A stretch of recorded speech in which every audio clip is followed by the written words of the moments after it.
ఉమ్మడి దేవాలయ ఊరేగింపు కమిటీ ప్రెసిడెంట్గా ఎన్నుకోబడ్డాను. ఆనవాయితీగా వస్తున్నటువంటి ఈ ఉమ్మడి దేవాలయ ఊరేగింపు కమిటీని ఈసారి మా మాతేశ్వరి ముత్యాలమ్మ టెంపుల్కు రావడం మా అదృష్టంగా భావిస్తూ, అందులో గవర్నమెంట్ ఈసారి తెలంగాణ ఫెస్టివల్గా డిక్లేర్ చేసినందుకు శ్రీ కె చంద్రశేఖరరావు గారికి కృతజ్ఞతలు తెలుపుకుంటూ, ఈసారి కూడా అత్యంత వైభవంగా పండుగ జరుపుకోవడానికి అన్ని విధాలుగా కృషి చేస్తాము. అదేవిధంగా వివిధ డిపార్ట్మెంట్ వారితో కూడా సంప్రదించి వాళ్ళ వారి సహకారం కూడా తీసుకోవడం జరుగుతుంది.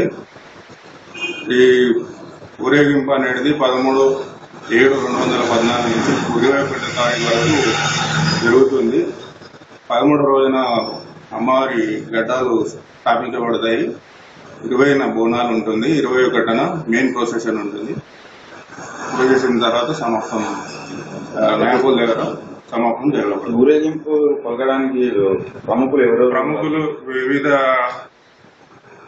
పార్టీల నుంచి అన్ని విఐపీలు కూడా రావడం జరుగుతుంది. అమ్మవారికి స్వాగతం పలకడం జరుగుతుంది. వాళ్ళు కూడా దర్శనం చేసుకునే భాగ్యం వాళ్ళకు కూడా కలుగుతుంది.